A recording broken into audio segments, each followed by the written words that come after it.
back at your own divorce, if you had ever had overreacted with your emotions, that may have cost you.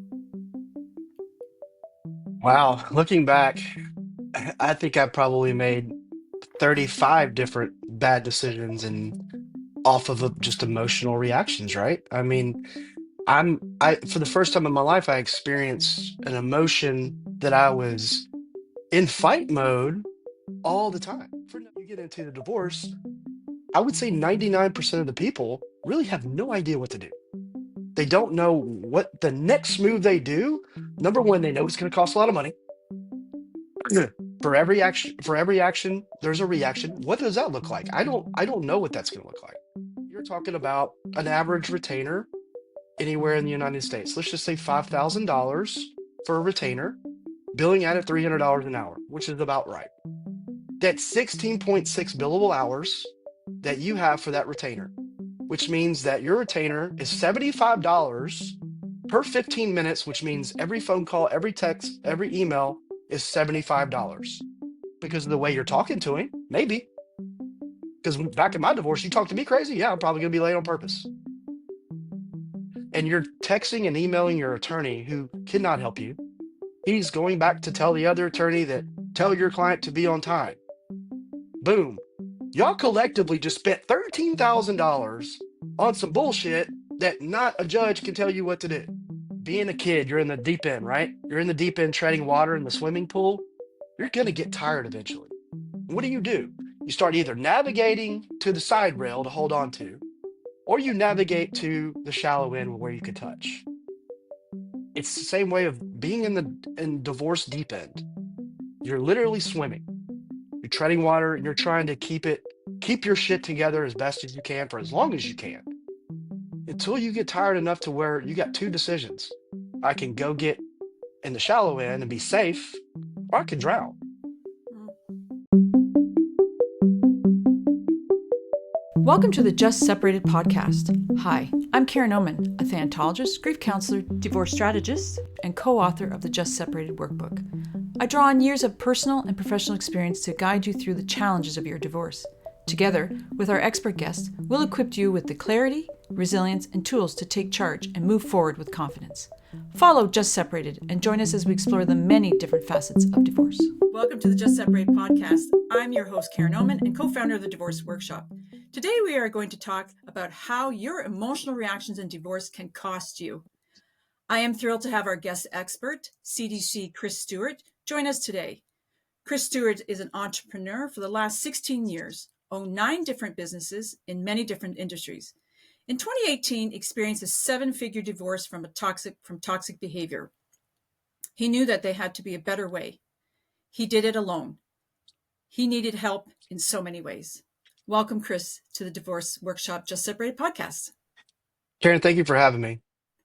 So I want to just start off by saying, we all have strong emotions with divorce, right? It's normal. It's normal to feel betrayed or feel angry. And as divorce is the second most stressful life event, really, compared to different than a death loss. But today we're going to talk about ones that really, really can affect those emotions that really can affect you, such as legal, financial, or even the emotion baggage that comes with all that when you emotionally react too much. So I want to ask you first is, if you look back at your own divorce, if you had ever had overreacted with your emotions, that may have cost you. Wow, looking back, I think I probably made 35 different bad decisions and off of just emotional reactions, right? I mean, I for the first time in my life I experienced an emotion that I was in fight mode all the time for no reason. I felt every day. I could be driving down the interstate, and I'm a male. I'm an alpha male, right? We don't share our feelings. We don't do those things. But I found myself driving down the interstate to start crying for no damn reason. I don't know if it could have been a song that came on, or it could be just like enough is enough. Like you find your level of emotions in so many different places. Whether or not you're at work, you're at school, you're at home, you're cooking, you're playing a sport, you're working out. It hits you in unexpected times. And people that don't understand how to really get in touch with their emotions have struggles, and it's a struggle for a very long time. And I think as a divorce coach, I needed me a long time ago, because when you get into the divorce, I would say 99% of the people really have no idea what to do. They don't know what the next move they do. Number one, they know it's going to cost a lot of money. For every action, there's a reaction. What does that look like? I don't know what that's going to look like. So if you start in the negotiations process, you start fighting over stupid things. Like I've seen people fight over dogs. We're talking you're going to litigate for $30,000 over your dog. Like I've seen so many different things, and you know, being emotional, it's just like when you're driving down the street and someone cuts you off. You immediately get triggered. Either you flip off the dude or you say a lot of profanity or you just get irritated. It happens. It's the same way. And in divorce, you're like that all the time. So unless you understand that you have support that you need that helps you figure out your emotions to make adequate decisions, because divorce is a business. And now you're into the most important chapter of your life as an adult, because now whatever actions you do now, they do have consequences or rewards, because we know it could be financially crucifying to you if you make wrong decisions and you make $100,000 a year, but yet you're spending $180,000 in legal fees. Do you know how long that takes to recoup? Many years, many years. So yes, I mean, if I could look back and tell myself just to stop, just stop and understand what you're doing is going off and you're spending money that you don't need to spend, and you're fighting over things that make no sense. And so I would just tell myself to just literally slow down and open up your eyes. And then I would have had, if I had a divorce coach, that would have saved me a lot of money and a lot of time. I have to ask, where do you think all the emotions, which can be all over the place, right? It's like a roller coaster. You can be Right. angry, you can be crying, you can be irritable, you could be sad. But where do you think Yeah. some of this anger comes from in divorce? I've looked with so many different clients, I've seen so many different types of anger. I've seen so many types of grief. Um, I wish I had a magic ball and I could answer that question like wholeheartedly, like, this is the reason why. I've had clients that because their spouse cheated with their sister, that's a problem. I hate this MFer, right? And so you are targeted there, number one, like and not making good decisions because you hate this guy so much. Or you found out like your wife had all this debt and whatever that now surfaced that she never told you about. So you feel betrayed. And I think there's so many different levels of emotion out there. It's hard to really define why, because I think some people just realize, you know what? I loved this person for a long time. And I gave them the best 15 years of my life. We had two beautiful children together. You know what? At the end of the day, we just grew apart, and we're just disconnected. I don't know if it's anybody's fault, but that's where we're at. And I find those people, once they get into the legal ramifications, if they don't work with somebody who's really supporting them, it gets nasty. So it's like all of a sudden, is it the attorney's fault? It could be, depending on what attorney you get. I know plenty of attorneys that are the problem. I really do. I can name handfuls of them in Memphis. I would never work with these people because they're toxic and they make their clients toxic. When people don't understand going into a divorce, the attorneys work for you. It's not the other way around. They do what you tell them to do. But if you go in and you give them this, this, this ball, here's my life, make my life better, get me what I need. They don't know what you need. All they're going to do is try to get the most they can get for you. And that becomes a problem because there's no communication.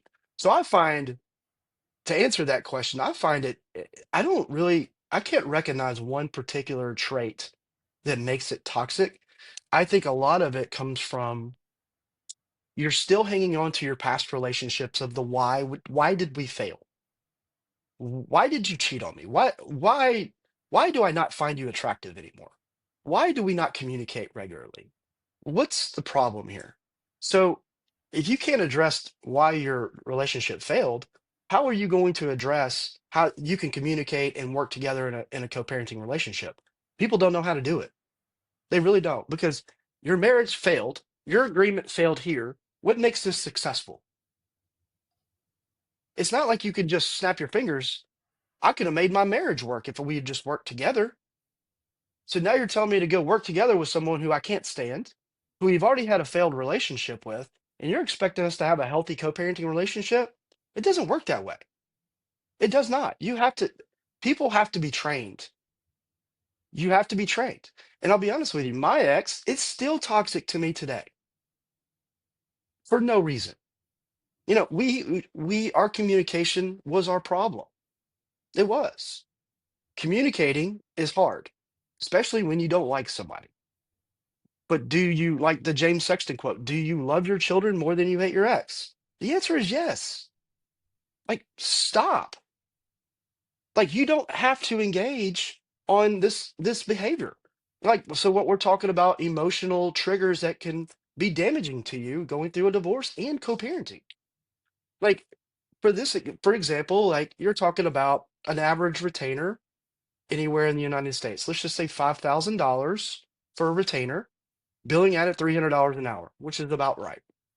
That's 16.6 billable hours that you have for that retainer, which means that your retainer is $75 per 15 minutes, which means every phone call, every text, every email is $75.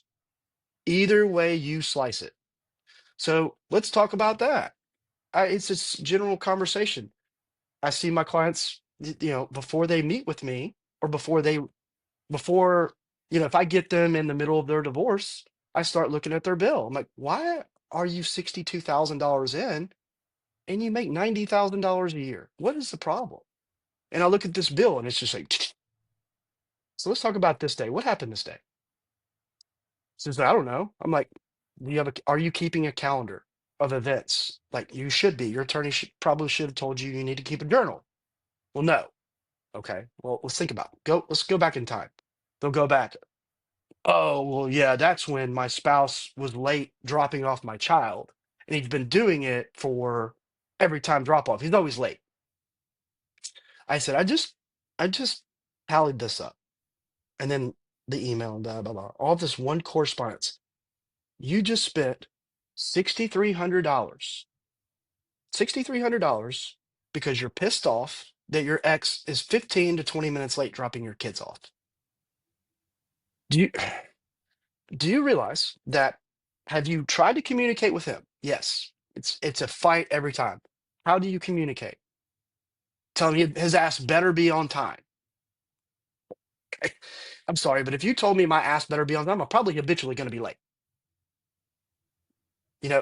There's nothing there that supports and advocates, hey, it's called being nice. Be nice.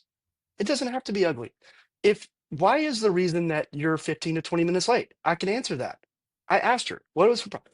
Because his work shift is different and he has to do this, that, and the other, and he lives, his work's 45 minutes away. But our agreement and parenting plan says our meet's at 6 o'clock. Okay. That's what that says. Great. I'm glad you can read. Do you want my input? Why does 6 o'clock have to be it? Because that's what's on the piece of paper. Okay. Number one, I said, is this paper right here parenting your children? No. Is your attorney parenting your child? No. Is your judge? No. This is a roadmap. That's all this is. If he's having problems getting there, it's not because he wants to be. It may be because of the way you're talking to him. Maybe. Because back in my divorce, you talk to me crazy. Yeah, I'm probably going to be late on purpose. And you're texting and emailing your attorney who cannot help you. He's going back to tell the other attorney that tell your client to be on time. Boom. Y'all collectively just spent $13,000 on some bullshit that not a judge can tell you what to do. What are you doing? Like, because it's irrational thinking. You can't, like, you and I can sit here and say, okay, This is why you don't act this way. And this is not going to help or support your case either way. It's not going to show anything. But y'all have failed communication that y'all cannot constructively healthy figure out a way. Hey, I'm going to be late. I'll be there at 6:20. You could probably meet me down the street if you want to be at 6 o'clock. So that takes you getting in your car and going 10 miles down the street to pick your daughter up at 6 o'clock or your kids up at 6. I'm not doing it. Why? Because he's supposed to come. That's what this says. Okay. Do you like money? Because we're going to talk about how money is spent and how it's burned because you just burned a whole bunch of money. Unless you're just wealthy, which I don't think you are, but good. So just tactically things that people do in a divorce, it has no rational thought process because you're conflicted all day long. You don't even realize it. And like I work with individuals with companies and I do webinars and I do things about how these employees going through difficult times have struggle at work because they're conflicted 24/7, especially if you're a healthcare provider. You're taking care of my family member. I need you all hands on deck. I don't need you worried about your divorce, which you're going to be. You're human. But how you can handle it, there's many ways you can harness this and work through it. Getting a divorce coach. Number one, people don't understand what divorce coaches do. The first thing you do is hire a divorce coach. That is the first thing you do, unless you just want to spend a whole lot of money, because everybody has to have a plan for a divorce. Nobody planned for this divorce. You didn't say, I'm going to marry this person yet. 10 years from now, we're going to be divorced. If you plan for a divorce, and you're kind of a twisted individual, but you're not ready for this. You didn't plan. When you got married, did you get married by Elvis in Las Vegas on a whim? Some people do. And they also get divorced like that. Did you plan for your wedding? I always ask people that. Did you plan for your wedding? Of course we did. Did you hire a wedding coordinator or a wedding planner? My family did. Okay. How long did that take you? Generally, it's anywhere between 12 months to 18 months, generally, if it's going to be a really nice wedding. Okay. So you planned for this. You went in and this was a fun experience. You enjoyed making these decisions. Like it was great. Now you weren't ready for this. So you have to plan for a divorce now. What does that look like? If you're making a plan up as you go from an attorney, that plan is going to be very toxic. It just is. I worked with some phenomenal attorneys. Before I was doing what I did, they still had that wherewithal to, I want to give my clients the best experience possible. I don't need to run up a bill on them. I want them to get out as healthy as they can. That's why I think attorneys get burned out, because I think the litigation process is hard. And I think that the game and the creation of it is a money game. Nobody wins. Nobody wins in a divorce. Nobody. The attorneys do. But that's what they're hired for. That doesn't make them bad people. This is just the process. And if you don't go in knowing, planning, your emotions aren't in check, and you're making terrible decisions, you're gonna have a hard way. So what you're saying then is like we have to learn to respond, not react. I think awareness is a word that is not used enough. Like I'm aware because I get this all the time. Like, do you understand where you're at today? No matter what city they're in. Yeah, I'm in Houston, Texas, right? Yeah, well, I'm in Houston. No. That's not the question I'm asking you. Do you understand the situation you're in? Well, yes. What does that look like to you right now? And they can't constructively or healthy give me a good response because they don't know. Well, I hired an attorney. I did this, and now we're talking to me. So why are you talking to me today? What can we do to plan for this? And they have no plan of action. They have no plan, like zero. Nobody knows. They go in, well, all my attorney told me is like, I'll probably get 60-40 custody and this, that, but all these different things. They have no idea. And you, as you know, they're hurting too. They're hurting. I mean, you just got out of an agreement that was supposed to be forever. You didn't plan for this agreement to fail, but it did. And what's your response right now? Well, I'm hurting. I'm angry. She or he has done terrible things to me. And it's just my life is upside down right now. So how do you as a human being process and then go respond? The problem is, and I'm not a psychologist, not a psychiatrist. I'm not a licensed mental health provider. I don't want to be. But I also understand that I've been on that side and I know, but I also understand that you can respond differently. You don't have to have a psychotherapist or anything like I think it's good for you. I think that will help. But understanding exactly how we respond, because now we have a microscope under us. Like there's like this is like going in like game time, right? We're in the middle of a game. Like you have to perform. And how do you perform? You have to perform healthy. What does that look like? Well, I don't know. Like it is so hard. Like, and I have this conversation with so many of my clients. Be kind. That is not a hard word, but it's so hard to do. It is so hard to do because you're like, all you think about is he slept with my sister. That's all you think about. Never mind, you have two children over here that desperately need your attention. They need you to perform the F up. This is the time where you have to be a double down on parenting. If you focused on it before, damn it, you're going to have to focus double time now. And you have to, because how you and these kids need you. They're hurting too. Like they're struggling. And they see you snap off all the time. What do you think they're going to do? They're going to snap off too. They're going to snap off. I know that I was angry all the time going through my divorce, and I almost had, like almost gotten confrontations over it because I just would snap on somebody. And that's not like me. Like I don't walk around looking for problems. Like I was just conflicted all the time. And if somebody said something to me the wrong way, I would probably snap back at them. And that's not fair. It's not fair. I had a salesman call me out of the blue one day and was trying to hard, and I just went off. I had called him later that day and said, "Man, I am so sorry. I'm going through a really, really difficult time, and I wasn't in the best capacity, and I'm just really sorry. I shouldn't have done that to you. Like, sure, I'll entertain whatever you're talking to me about." And so I think people just don't understand because you're going through the motions. Yep, my attorney's got this, but I'm going to work, and then I have to go pick my kids up, and then I have this. You've just layered on a whole lot of new responsibilities in your life.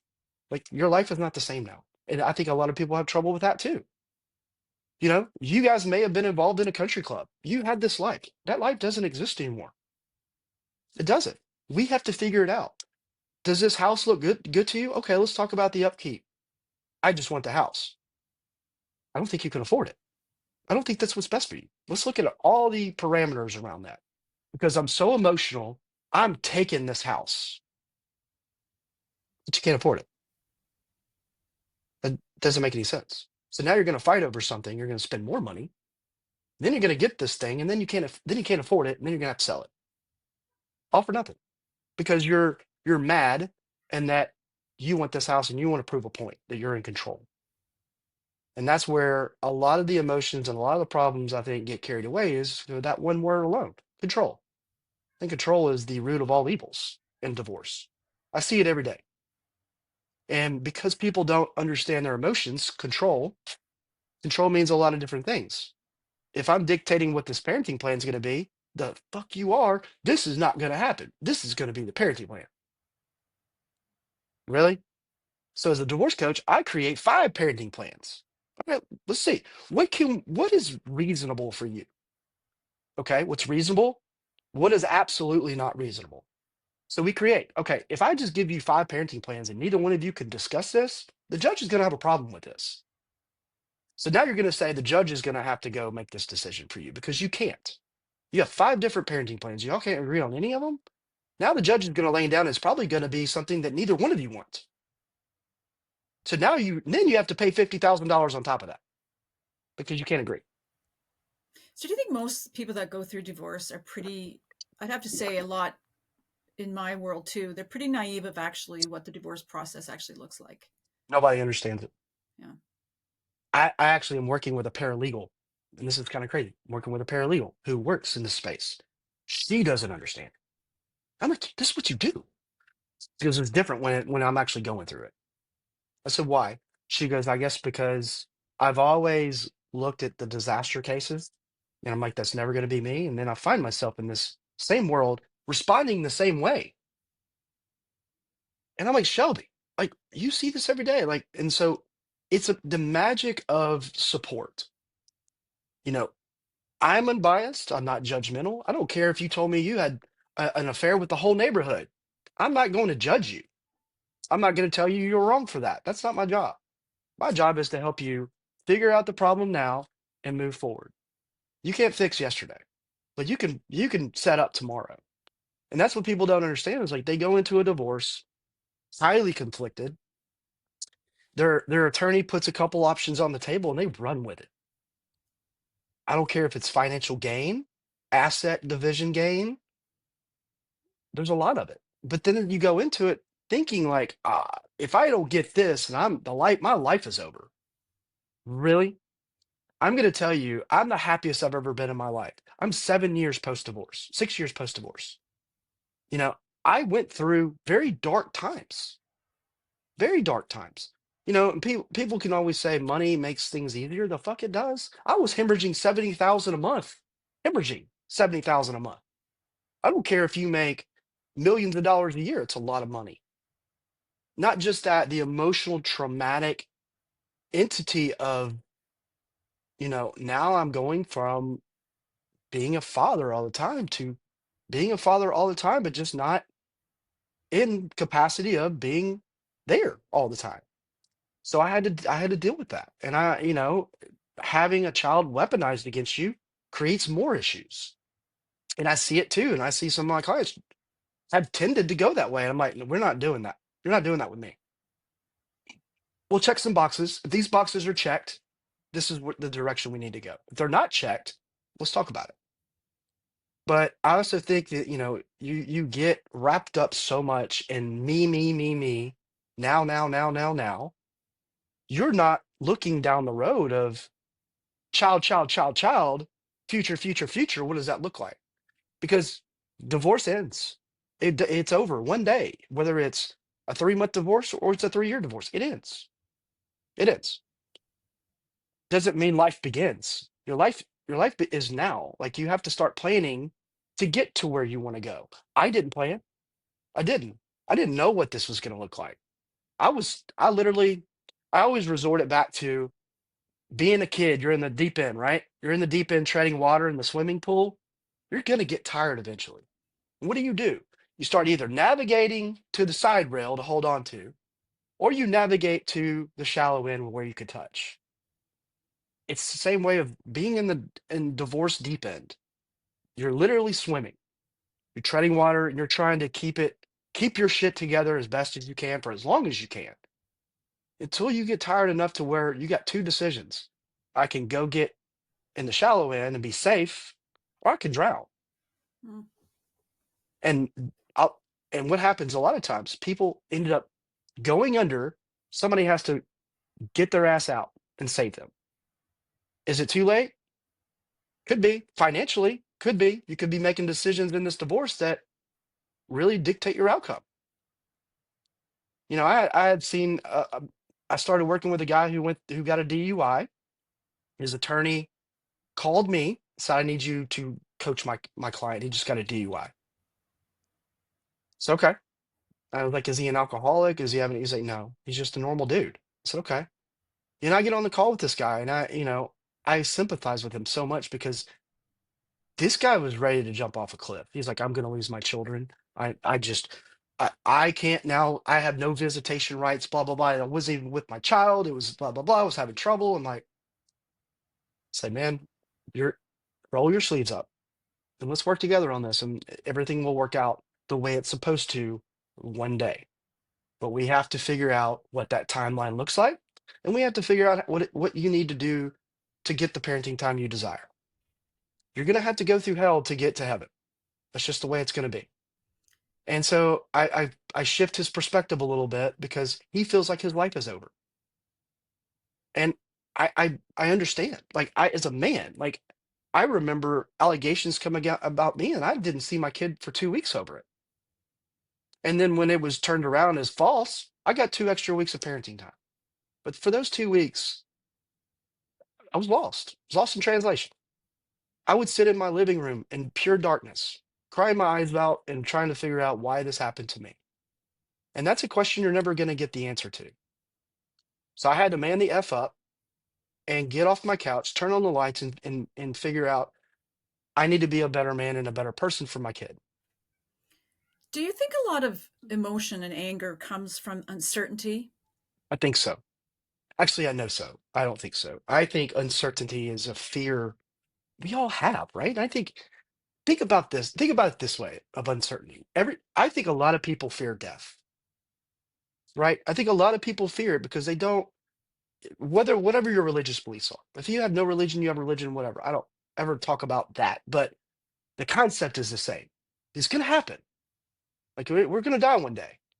I think we have that fear. What does that fear like for you, and what does that look like for me? For me, I only fear death because I fear it because I won't be there for my kids. That's my fear. I don't want to leave my kids. One day I will. One day I'll have to leave my kids. But that uncertainty of when, I don't know when that's going to be. So I have to make sure my kids know, one, that I love them. Two, I've done everything in my life to empower them. And three, hopefully leave a lasting legacy for them.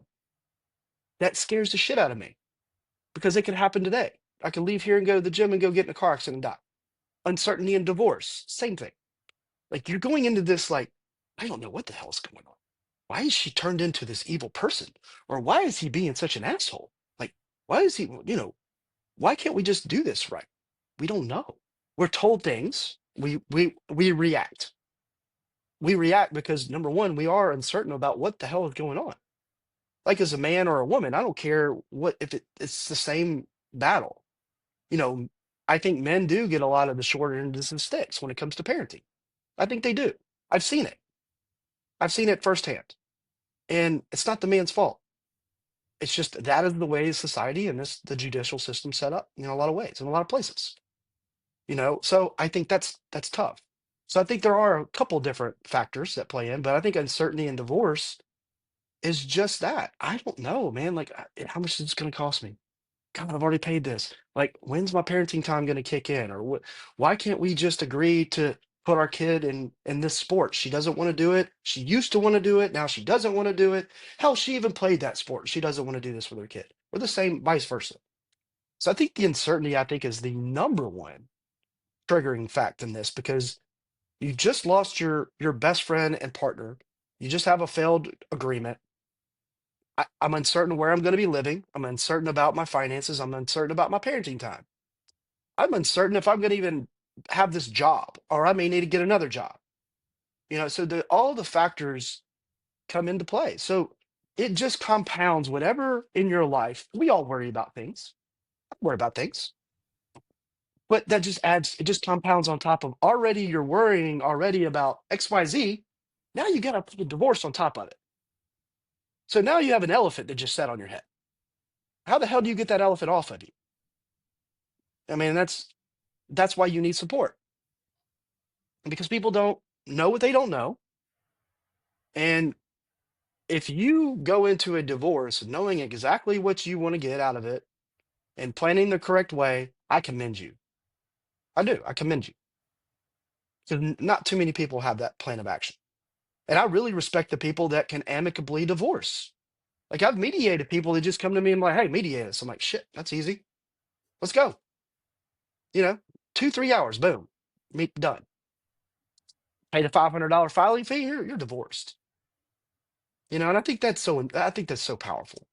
And it just shows the adultness that they have for each other. I don't want to spend hundreds of thousands on litigation fees. I don't want to weaponize my children. And I just want to be done with this.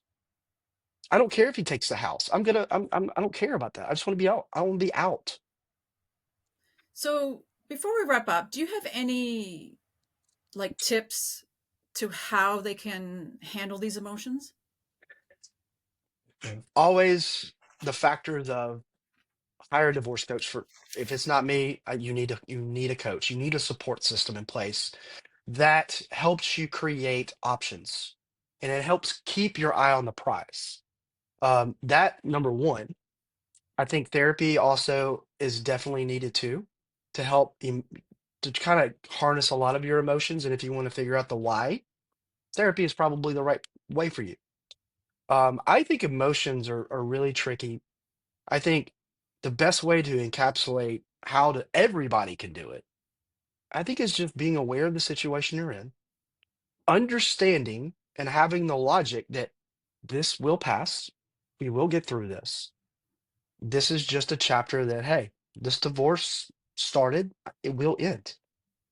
And then my life can begin. No, your life begins now. Every day you put on your pants. Let's figure out what we're going to do. So I think having not so much uncertainty, having more certainty in controlling your emotions, controlling yourself. Like, it's easy to say, my spouse just texted me some crazy shit. I'm just not going to respond to that. I'm not going to let it trigger me today. Just not. That takes effort. It takes effort. It takes discipline. And there's days where you might fall through the cracks, and it's okay. It happens. Happens to me.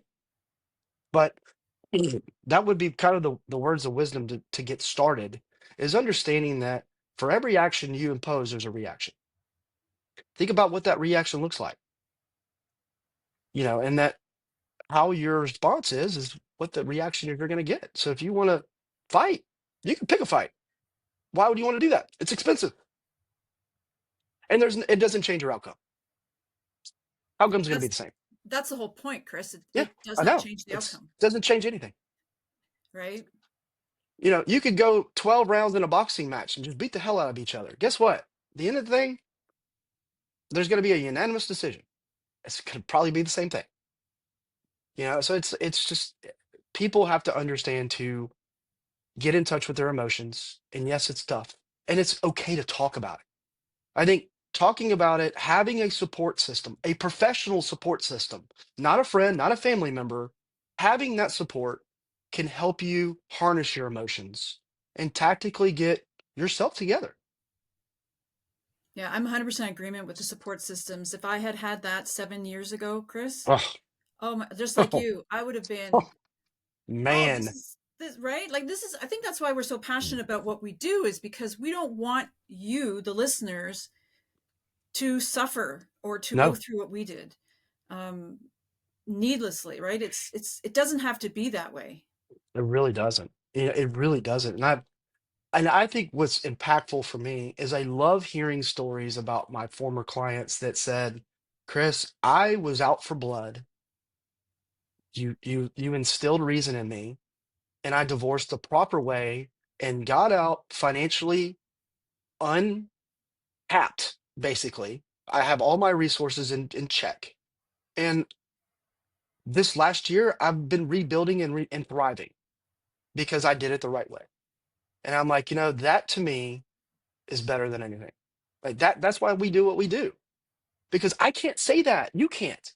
Like, I feel like I was robbed of this, right? So all I can do is help the next.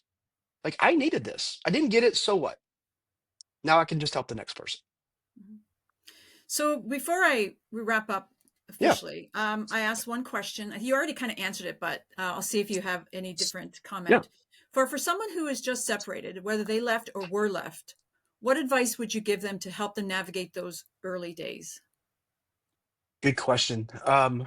Focus on yourself and healthy ways to navigate your day. Create plans of action, whether it's changing your life. Like, if you weren't a physical person where you didn't go to the gym or run or walk or hike or whatever, I think it's so important for physical activity, not only just for the health reasons, right? Mentally, it's good for your clarity. And also, you can make friends. You need to find new friends. You need to have healthy engagements with other people. Because if you're just dealing with yourself and your ex and your attorney, and then of course your circle of friends already hate your spouse, and so it becomes a level of toxicity, create a new friendship base where, hey, going through this, but I don't really want to talk about it. I don't want to get engaged in relative conversation. I would say people that focus on themselves in a healthy way. I'm not saying go to the bar and go, do this stuff. No. If you're going to drink, drink responsibly because that's the worst thing that can happen to you is if you get into a situation like that. But I would say that, understanding exactly where you are currently and creating a plan of action to get to where you want to go. If you're not going to work with a coach, you need to do it for yourself. You need to, like me, and that's what I did for myself, and that it was so beneficial. I do it with my clients. What do you enjoy to do? And they give me, some of them don't even have, like, some people are so shut down, they don't even understand what they love to do. Like, I had a guy, like, he was a college baseball player, great athlete. Like, what do you enjoy doing, man? He's like, I don't know, man. I don't know. I'm like, well, what's your hobbies? I don't really have any. I just work. Okay, you're a former athlete. Do you go to the gym? Hadn't had time. What time do you get up? When I sleep, 6:30, 7 o'clock, whatever. Is there a gym near you? Actually, right down the street. You ever thought about getting into a 5 a.m. class? 5 a.m. workout? Yeah, I just don't. I said, well, do me a favor. Set yourself up for 5 days in a row and go 5 days in a row. And after that, you don't want to go back, don't go back. But the fact that is you formulated a plan and you executed it shows that you are capable of doing tasks on your own. It doesn't have to be a gym. It could be anything. It could be any hobby, but create something for yourself that creates a level of fun for you. I don't care if you love to go play mini golf or if you're a movie buff and you want to go, Chris, I just don't want to go to the theater by myself. I feel embarrassed. It's okay. I didn't realize that movie theaters were so enlightened now that people can see who you are. I thought they were dark. Well, that's a good point. Why can't you go to a movie by yourself? So let's talk about that. Why are you scared to do that? And then by next week, I just went and saw a movie by myself as often. I saw two in one day. How'd you feel about that? Well, I was scared and I did it, and there was nothing to be scared of. There we go. So I think the level of uncertainty of you can't even process going to a movie theater by yourself. Guess what? You just overcame something. You ought to be proud of yourself for that. That's a small win. We'll take small wins all the time. So what else can we win? I'm competitive, and some of my clients, they're competitive, so I challenge them. I love the I'm like, small wins. When you're I'm going like, you know through, what? Yeah. yeah, when you're going through a divorce, Chris, small wins mean everything. Oh my gosh, it is so impactful. Like just a win is like, oh, I may not have won a lot, but damn it, I won. That's all it Mhm. is. And you got to take the small wins because you're going to have some failures. Things aren't going to go your way. I've never seen that happen unless you are have the abuse, unless you're abusive and all. I've never seen it just go one-sided. That's true. If it is one-sided, there's a reason. So tell us where our listeners can get in touch with you, and if you have anything that's coming up. Yeah, so you can go on my website, www.divorcetom.com. I'm on LinkedIn, I'm on Facebook. I have a very exciting new project that I'll kind of share. I've created the Divorce Support Network, which will be nationwide, will be in every major city, sub-major city. This is something that has been tried before that has been unsuccessful. I will make it successful. I am actually going out in every community, and I have a tech team building me out a platform. And within the platform, there's going to be another platform. So individuals that need help, okay? Every community, there's people researching separation, divorce. What does that look like? I'm not sure if I need to get divorced, XYZ. So it's going to be a bridge off of Facebook. It's going to be a landing page you'll have to answer questions. It will be a paid site. So people looking for divorce support and resources. It's a $50 yearly membership, which is $4.16 a month. It's about the same price as gas, but you only do it once. So you come in. What does that look like? I don't know what I need out of this divorce. So I'm going to engage in healthy community. It's gatekept. There is a fee, so it keeps out the spammers. And you'll also have people you can network within the community. But here's the key. We're going to have professionals in the group as well. CDFAs, coaches, attorneys, therapists, psychologists. We're going to have health coaches. We're going to have business coaches. We're going to have anything that you need that's going to be professionals in a divorce. We're going to have a podcast section. You can go on and you can listen to Karen's podcast. You can listen to this and other podcasts. You can go in. So you'll have a resource page. What am I looking for? Based off your questions, boom, send you to this page, this site. And within your community, it will give you a list of these preferred professionals, which you also are allowed one-on-one meet, which is going to be a complimentary meet with a professional of your choice. If you're looking for a mediator, you're looking for, I need a tax attorney. Boom, there's one in your site. What does the CDFA do?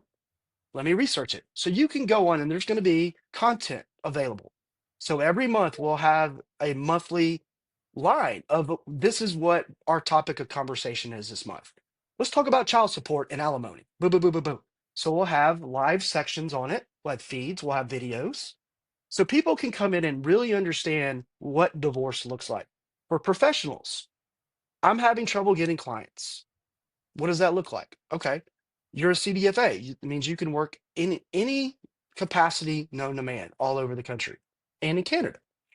So you come in and I want to be in 5 markets. Minimal fee for the year. Boom, put you in. So you can go in and you can share your content, your posts, your podcast, all of your resources that will help these individuals.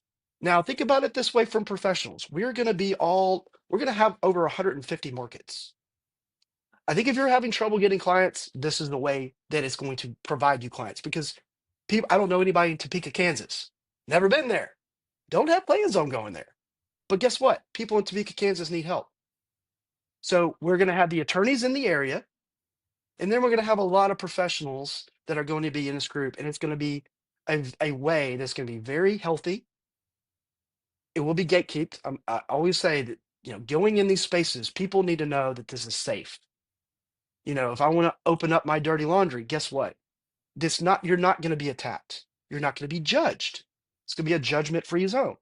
I just don't know what I need because I don't know what I don't know. And we, as the community, can help guide you to what you may need. If I need a one-on-one, oh yeah, I don't know what I need. I need a will and a trust. I don't know what that looks like. Boom. Go onto the page, and in your area, this is what you have based off your zip code. And it's going to be so impactful for the communities, not only just communities, like this is going to set a stage for all professionals that are struggling. I'm in so many network groups, and that's the source. How do you get clients? I don't have that problem. I don't have that problem. Like I have people all over coming to me now. And so it's like I have to figure out if I have time to take them. So it's going to be so it's going to be Divorce Support Network. It'll reside inside of Facebook, which will have an internal landing page. When you subscribe, you'll have access to all the content in your area and universally. So you can ask the proper questions. You're in this is a no, you pay $50 to be in this for the year. You can ask as many questions as you would like. You're not paying an attorney fee on this. So if you need to engage in a stupid question that you would have to ask your attorney, we just saved you $350 an hour off of just a community question. So people are really going to understand this is so big for them. And this has never been done. It's been tried. I've had people tell me that this won't be able to be done. Well, I'm wired a little differently. It will be done, and it is done. I'm launching in 2 weeks. My tech team is when you're up. I'd love to have you back on because I think it needs more. It's going to be great. I've already got 4 speaking engagements all over the country that I paid a lot of money to do. That I'm going to go in and I'm going to promote this. And this means a lot to me because it should mean a lot to you. We're all in this space together. Like you and me, we do the same thing. We help people realize there's a better way to divorce. Yeah, it sucks. It is what it is. It's a disease. Guess what? We have the treatment for it. So I can't explain enough like how big this is going to be. And like professionals, why would you not want to be a part of this? Like, why would you not want to be a part of this? I'm not charging you a lot of money. I'm trying to create resources that I didn't know that was existing. You may have not have known this existed so many years ago. And I could have used a CDFA. The hell I could have. Bro, why are you spending $70,000 a month on top of all your other crap you're spending? Like, what are you doing? Like I'm just pissing money away. Well, when you think about what we've gone through before with the uncertainty, Yes. we would have both used this Right. network as well Oh, as divorcing people, right? I've told, so I'm trying to launch, like I'm at the country club the other day. This is Sunday, talking about, whatever. And like all of a sudden people are like, I want to subscribe just to be in the group. Like I've been post-divorce for 10 years. I'm remarried, but I want to see what this is going to be. I'm like, well, it's $50 if you want to be in it. So it's like, it's not a financial, like you have skin in the game. And as we know, if you pay for something, you want to get something out of it. So this is going to be a very safe space for so many people.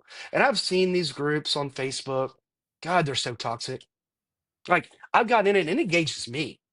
Like I'm like, God, what are y'all doing? And it turns into like a dating site. And like, oh, stop.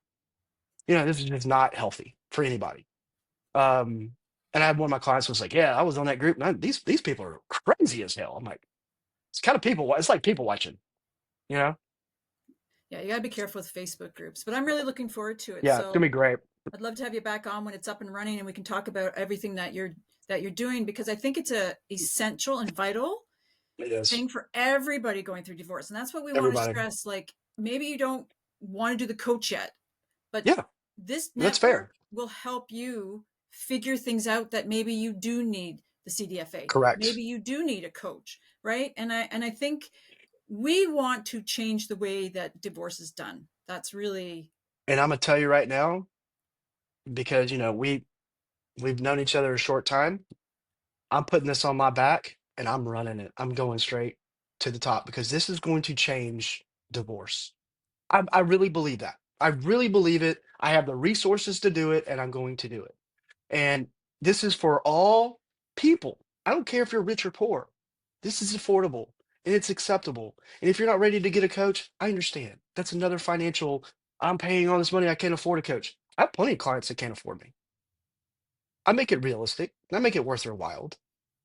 And I try to help everybody because I can't sleep at night knowing that, you know, XYZ can't afford my services and she needs help or he needs help. I can't sleep at night. Like I can't. Like if I know you need help, I'm gonna help you. That's terrible for a for-profit business. I'll be the first person to say that if I was a business coach for somebody. But you know what? I care. I care. And I'm not going to let that undone. I probably have 15 clients that haven't paid me a dime. That's okay. It's okay. I'm helping them get through a couple things. Am I giving all of my services out? No, but I'm trying to help them the best way I can. So, so yeah, I can't wait to get back on here, share this with you, share I this love with the to. world. I think it's going to be immediately impactful. Um, I can't wait. I can't wait for this to generate because I think it's going to change lives, and it's going to change our life too, right? As divorce professionals, we are in a small classification, right? We're small fry, small in the big world. The attorneys run the legal show. Got to have an attorney. I wouldn't advise you to go pro se, but you need an attorney. But they do. They run a lot of the legal gamuts, and not all of them are transparent. And that is what it is. I get it. If you're a hungry attorney coming out of law school, I'm making all the money I can make. I get it. But we need help. We need help. We help each other and we help the attorneys. They help us, help the clients. So, if we're all on the same page, like I'm never trying to take clients from you. You're not going to try to take clients from me. Will I will I refer clients to you? Absolutely. If I think someone's great for this job, boom, there you go. Like if I had a special needs kids, I'd go to Mary Ann Hughes. I'd go to Dr. Susan Bernstein. Boom. I've done that. Like here, I don't want like you can coach them better than me. Or if you're a CDFA, I've read businesses before. I know what a balance sheet looks like, and I'm pretty damn good at it. But guess what? They're a CDFA. They're trained in this. They're better than me. They have more resources and capacity than I do. Mhm. I can create it, but that's not what I do. Right. So, that's big for us too. And I think coaches, not only just from the coaching aspect, but from the resource aspect. Like you may have hired the wrong attorney. I have 4 clients right now that came to me from word of mouth, and those clients have all 4 different attorneys that do not meet their needs. So this one person needs a pit bull, not a chihuahua. and been dragging their feet for 9 months and have only seen a judge once. Wasting away in Margaritaville is what they're doing without the margarita. So I'm like, all right, we got to flip you. We got to flip you an attorney that's going to get on this because there's no reason this is not done in 6 months. So it's like, all right, and it's the same way. And then this flipped. You got a pit bull. You needed a poodle. Well, some poodles are angry. Jack Russell. But you know what I mean. So it's like, and there's certain ways like people just don't understand. Well, he represented my uncle and represented my best friend. Your uncle and your best friend's picture is a lot different than yours. The divorce is not neutral. It's not the same. Your divorce is emphatically different than that person's. That's a common problem. It really Common is. problem. It really is. And I mean, I understand you're going for the dude on the commercial. I get it. He looks good, he dresses good, he talks good. But why the hell am I paying a $15,000 retainer and billing out at $500 an hour when I make $100,000 a year? Don't make any sense. Because he's gonna get me the golden dome? I doubt it. You want to bet? I'll bet you. Bet you a hundo. That's not gonna happen. Yeah, perfectly said. You know what I mean? Yeah. It's we see it every day. Well, I want to thank you for coming on. As usual, Thanks for it's having always a me. pleasure. Absolutely. And Absolutely. I look forward to having you back on, Chris. Can't wait to do it. Thanks so much for having me. Thank you. Bye. Thank you for joining today's discussion with our divorce expert. Check out the show notes for more about our guest. If you're finding value in our podcast, follow us on Spotify, Apple Podcasts, and our YouTube channel at Divorce Workshop. Share your questions, comments, or guest suggestions. We'd love to hear from you. For a comprehensive divorce guide, check out our Just Separated workbook on Amazon worldwide. This workbook covers everything from emotions and co-parenting to finances, legal insights, and recovery, a must-have for anyone navigating separation or divorce.